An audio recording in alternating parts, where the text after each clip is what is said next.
Eh bien, bonjour à toutes et à tous et bienvenue sur Psychoaddis. Aujourd'hui, 25 mars, voilà, nous sommes toujours en confinement, ça fait presque 10 jours maintenant. Et aujourd'hui, j'avais envie de profiter de ce petit moment pour interviewer une amie à moi qui est graphothérapeute et donc qui a écrit le livre Sans idées pour accompagner les enfants dysgraphiques. Voilà, un livre que vous pourrez retrouver notamment sur Amazon, etc. Mais je pense que Élise Arwal pourra nous en parler bien mieux que moi. Voilà, donc merci Élise d'avoir accepté de répondre à mes questions. Donc, avec plaisir. Est-ce que du coup, tu pourrais te présenter puis nous dire un peu pourquoi, finalement, qu'est-ce qui t'a donné envie de devenir graphothérapeute? Pas de souci. Alors, du coup, je m'appelle Elisa Arval, j'ai 28 ans. Et du coup, à la base, je vais devenir professeure des écoles. Donc, j'ai fait un master en sciences du langage pour voilà, sous-passer le concours. Et durant mes études, j'avais un travail étudiant et une de mes collègues consultait une graphothérapeute pour son fils, qui était 10. Et je me suis intéressée au début un peu comme une collègue, il faut bien parler entre collègues, etc. Et puis après, je me suis dit, ah, tiens, je connais pas, c'est intéressant, ça pourrait aider mes futurs élèves, tout simplement. Au début, j'étais plus en mode curiosité personnelle. D'accord. Du coup, j'ai commencé à chanter, je suis allée rencontrer cette graphothérapeute, on a échangé, etc., qui était en fait l'ancienne prof de mathématiques de mon frère, donc on s'était déjà croisés de vue. Donc comme quoi le monde est petit. Et je me suis dit, oh, bah, c'est sympa, moi qui aime beaucoup écrire. Et même, c'est vrai qu'une des classes que j'aurais voulu faire en tant qu'enseignante, ça aurait été le CP. Si j'avais pu choisir n'importe quelle classe, c'était le CP pour l'apprentissage de la lecture et de l'écriture. Donc, c'est vrai que ça rejoignait un petit peu la graphothérapie. Donc, je me suis formée et après, je me suis dit, bon, bah, finalement, je vais me lancer à mon compte et voir ce que ça donne parce que il y a des avantages à être à son compte aussi. On peut travailler comme on veut. De la manière qu'on veut, et puis même c'est pas la même relation que les enfants. Comme en séance, on a un enfant à la fois, forcément on crée un lien différent que quand on a une classe Tout à fait. voilà, il y avait ce côté une relation plus unique avec l'enfant qui m'intéressait aussi, puis pouvoir l'aider sur un point vraiment précis. D'accord, ok, bah super en tout cas. C'est génial quand même de voir qu'en fait, finalement, d'un point A où tu étais en mode curiosité, c'est devenu ton métier. Ça, c'est génial. J'adore. Bon, après, je suis toujours avec des enfants dans le domaine des enfants, etc. C'est vrai que je suis pas partie du tout au-dessus, Ouais, mais oui, ça. je pensais pas forcément me lancer à mon compte directement. C'est une bonne expérience en tout cas. Alors, la graphithérapie, pardon, c'est la rééducation de l'écriture. Donc, moi, je me concentre vraiment que sur la motricité fine et l'écriture. C'est vraiment l'aspect du graphothérapeute. À moins, bien sûr, qu'il ait d'autres diplômes à côté. Hein. Je ne parle pas de cas où la personne est aussi psychomotricien ou ergothérapeute, etc. Un graphothérapeute, voilà. Donc, du coup, on va aider principalement des enfants parce que forcément, plus tôt on prend en compte ces difficultés, mieux c'est, hein, comme pour tout trouble. Donc, ça peut être des enfants qui sont dysgraphiques ou non. C'est pas forcément une graphie, ils peuvent vraiment juste avoir un trouble d'écriture. Donc, la plupart du temps, ça va être une écriture qui va être illisible. L'enfant peut écrire trop lentement ou au contraire trop vite, ce qui détériore l'écriture aussi. La personne J'en sais quelque chose. Voilà, notamment pour les enfants au potentiel ou des choses comme ça. Après, il peut y avoir des personnes qui ont mal quand ils écrivent, qui peuvent avoir une très belle écriture, mais ils s'appliquent tellement pour que l'écriture soit belle, entre guillemets, parce que c'est pas une notion de beauté, mais voilà, une écriture plutôt esthétiquement voilà, très lisible, etc. Mais au final, ils s'appliquent tellement, ils mettent tellement de force que ils ont mal à la main, au poignet, voire dans tout le bras, donc, ce qui n'est pas grave non plus quand on écrit. Donc voilà, après des cahiers mal tenus, des choses comme ça, des difficultés à écrire sur la ligne, enfin tout ce qui concerne la motricité fine et donc l'écriture forcément. D'accord, ok. Et donc du coup, quand est-ce qu'on est amené à consulter en tant que parent, les parents, pour les parents ou les professeurs des écoles qui s'inquiéteraient par rapport à l'écriture, à partir de quel âge, pour quelles raisons on pourrait consulter? Alors généralement c'est rare qu'on sauve des enfants avant le CE2 parce que y a le temps quand même de laisser à l'enfant le temps d'apprendre, hein, parce que pendant la maths on fait tous les exercices de motricité fine. Après une grande section on commence les lettres en bâton, les majuscules en bâton, un petit peu de cursive. Puis après CP on fait toute l'écriture en cursive et CA on finit cet apprentissage et ainsi de voir et aussi voir les majuscules cursives. Forcément on peut pas l'enfant a des difficultés alors qu'il est en train d'apprendre, ce qui est un peu logique. Mais après on peut voir, j'ai quand même reçu déjà des enfants plus jeunes que le CE2 parce que soit ils ont des pathologies ou des troubles qu'on sait qu'il y a une conséquence sur l'écriture. Donc, c'est un petit peu de leur laisser ces lacunes-là alors qu'on sait qu'il va avoir un impact. Ou des enfants qui sont vraiment très en retard. Donc, ça, c'est aussi une grande différence par rapport aux autres enfants. Donc, essayer de leur donner un coup de main, voilà, pour éviter qu'ils se perdent et qu'au final, ils soient complètement en retard par rapport au reste de la classe.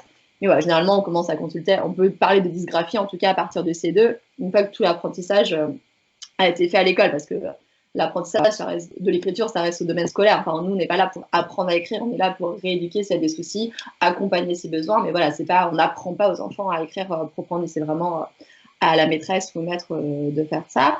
Donc après, il n'y a pas d'adulte. Pour le coup, on peut consulter à n'importe quel âge. Il y a eu des collégiens, des lycéens, des jeunes adultes, etc. Qui ont eu des pathologies, des AVC ou des choses comme ça, qui voulaient essayer de retrouver... Ah oui, effectivement. D'aisance lors de l'écriture. Donc, il n'y a vraiment pas d'âge limite. Et après, les premiers signes, c'est surtout une écriture illisible. Forcément, quand l'enfant a une écriture illisible, qu'on sent qu'il n'a pas automatisé la bonne forme des lettres, que pour lui, c'est compliqué de faire un A, ou qu'il a du mal à différencier des lettres entre elles, etc. Ça peut être, comme je disais tout à l'heure, une écriture trop lente, que l'enfant, on voit qu'il n'arrive pas à suivre en cours. Ça peut être des solines que l'enfant, on voit que quand il écrit, il lit des mots, des lettres, il saute des lignes, etc. Quand il doit recopier, par exemple, du tableau sur son cahier ou d'un modèle sur son cahier. Des enfants qui ont des douleurs quand ils écrivent, des cahiers sales, tout ce genre de difficultés autour de l'écriture. D'accord.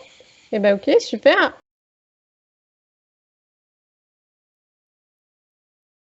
Bien sûr, donc du coup, Sans idée pour accompagner les enfants dysgraphiques aux éditions Tom Pouce, donc qui est une maison d'édition qui existe depuis une dizaine d'années, qui concerne vraiment aider les parents, les enseignants ou tous les gens qui pourraient travailler avec des enfants au niveau de l'apprentissage, des troubles d'apprentissage. Il y a sur la dyslexie, il y a sur comment bien entrer en CP, sur les gens qui ont de l'autisme, qui sont multidys. Donc c'est vraiment assez large, mais c'est vraiment spécialisé dans les apprentissages, troubles d'apprentissage. Donc leur collection, il y a plusieurs collections chez Tom Pouce, mais la grande collection chez eux, c'est Sans idée, donc c'est mon livre. Et en fait, tous les livres Sans idée sont composés de la même manière. En fait, il y a 100 points. Au final, les Sans idées correspondent à 100 points dans le sommaire. Et chaque idée est composée d'1 à 3 pages, donc c'est assez court vraiment. Enfin, au final, si on cherche quelque chose, on doit le retrouver dans le sommaire et c'est une réponse assez courte, assez précise. Oui. C'est vrai que c'est bien aussi pour les dyslexiques parce que c'est vrai que effectivement, tu regardes dans le sommaire, tu cherches une idée, voilà, tu l'as quoi. C'est vrai que là, je vois par exemple la concentration. Ça, c'est un sujet d'ailleurs d'actualité. Hein. Avec le confinement, ça peut être intéressant, quoi. Donc oui, effectivement, ton livre, il est lisible par tous, finalement, hein, même dyslexique. Moi, je sais que j'ai réussi quand même à lire quelques pages, hein, donc voilà. Après, je pense que c'est un livre que tu n'as pas forcément... En fait, tu lis pas forcément en mode lecture de A à Z. Voilà, tu prends... qui t'intéresse, et puis les idées sont quand même reclassées par grande partie forcément dans tous les livres, réorganiser, parce que sinon ça se dit à la suite, ça fait un peu beaucoup, mais on peut s'intéresser qu'à une seule partie, ou piocher selon nos élèves ou notre enfant, ou ce qui nous intéresse, etc. Donc et puis c'est vulgarisé, c'est vraiment pour tout public, même si à la base forcément ça vise les enseignants, les parents et les autres professionnels de santé, on pourrait dire, ou de la petite enfance, mais ça peut être vraiment par n'importe où, c'est vraiment que ce soit accessible au plus grand nombre. Et puis des fois, il y a des petites images ou des schémas aussi qui permettent de mieux comprendre. Notamment, j'en avais vu là, je voyais que tu avais mis des images sur comment bien tenir son stylo, par exemple, son crayon. Voilà, un exemple de page. Et c'est vrai que c'est bien d'avoir des schémas comme ça parce qu'au moins on voit, des photos parce qu'au moins on voit.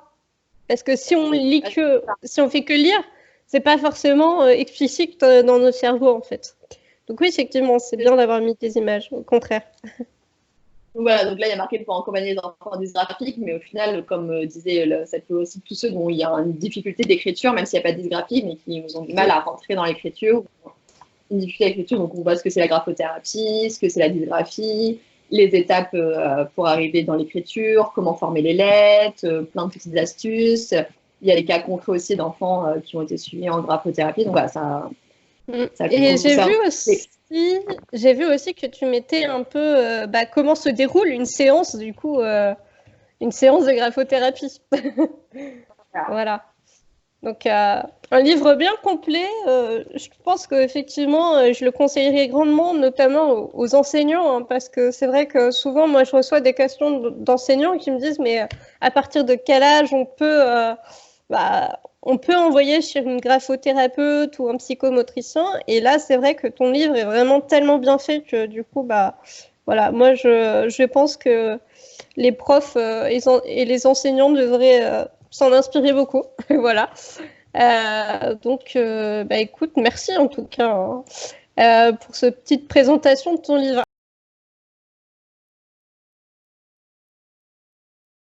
Alors oui, effectivement, on est tous un peu coincés chez nous et c'est pas facile de suivre les programmes scolaires. On ne sait pas toujours comment faire. On télétravaille en même temps. On a les frères et sœurs à gérer, etc. Donc c'est un petit peu confus pour tout le monde cette période.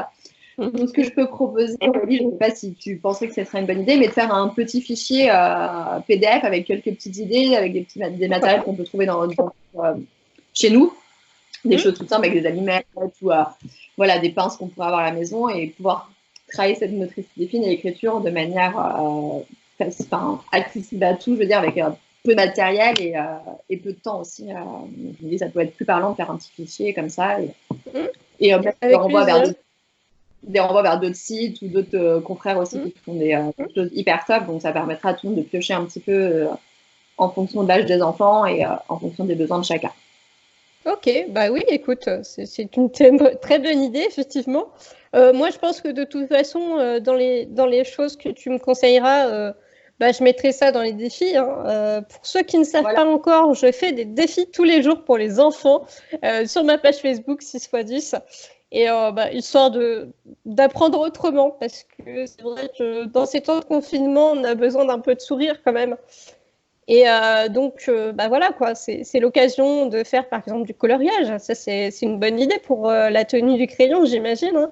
Hein. Voilà, puis pourquoi pas en même temps faire des maths. Hein. Je pense notamment à tout ce qui est, comment on appelle ça, coloriage magique. Hein. Voilà, donc ça, c'est prévu prochainement dans mes défis du jour. Donc, prochainement, vous aurez un petit coloriage magique à faire. Donc, bon, évidemment, moi, je ne suis pas très douée pour faire des coloriages magiques, donc je prends un peu partout. Mais voilà, l'idée, c'est vraiment de s'amuser et d'apprendre en même temps, quoi. Enfin, voilà. Donc, merci beaucoup, Élise, pour cette petite réponse. Alors, du coup, j'ai un site internet, Elisa thérapeute. J'ai une page Instagram qui s'appelle pareil, hein, mon nom, prénom et mon métier, une page Facebook et LinkedIn. Ok, de toute façon, moi, je mettrai ça dans la description de cette vidéo sur YouTube. Donc, voilà, ce serait génial. Et merci beaucoup, Élise, de m'avoir consacré ces quelques minutes pour parler de ton métier, parce que ça a l'air d'être vraiment un métier passion pour toi, du coup. Et, exactement. Et puis, voilà, c'est vraiment un plaisir de t'avoir interviewé, en tout cas. Merci à toi. À bientôt tout le monde. Salut. Au revoir.